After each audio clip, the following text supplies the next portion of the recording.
À quoi va ressembler ton emploi du temps là-haut? À quelle heure on se lève? À quelle heure on se couche? On vit à quelle heure déjà? Alors on vit à l'heure UTC, on vit à l'heure du méridien de Greenwich. Ça va pas trop te décaler, ça? Pas trop pour les Européens, c'est Ouais. bien. Pour les Japonais, les Américains, c'est un peu moins bien. Mais on se lève, on a le matin, je crois que c'est vers 6h30. Ensuite, on a 1 heure pour se préparer. Petit déjeuner, toilette, etc. On regarde un peu le plan de la journée. Ensuite, on a une conférence avec tous les centres de contrôle. Houston, Munich, Moscou, Tsukuba au Japon.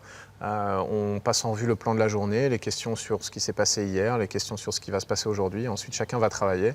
La journée, c'est, on va dire 50% des expériences scientifiques. 50% c'est plutôt de la maintenance, de l'entretien, parce qu'il y a beaucoup de systèmes complexes à faire marcher dans un environnement hostile. Donc ça implique qu'on soit mécanicien, qu'on soit plombier, etc. Donc on fait aussi beaucoup ça pendant la journée.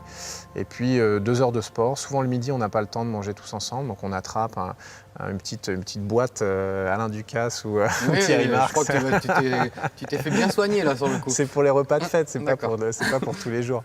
Mais voilà, et le soir, donc 2 heures de sport, 2 heures, 2h30 de sport. Ensuite, on essaie de manger tous ensemble le soir. On refait une petite conférence pour clôturer la journée.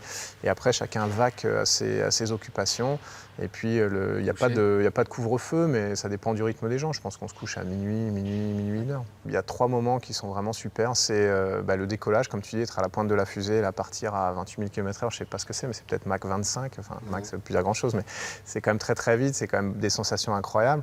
Le retour, c'est pareil. La rentrée atmosphérique, quand la fusée se détache et puis qu'on rentre, que ça brûle tout autour, là, que ça noircit les vitres parce qu'on est dans le plasma à 1500 degrés. C'est le manège de fête foraine, le meilleur du monde, le plus puissant du monde.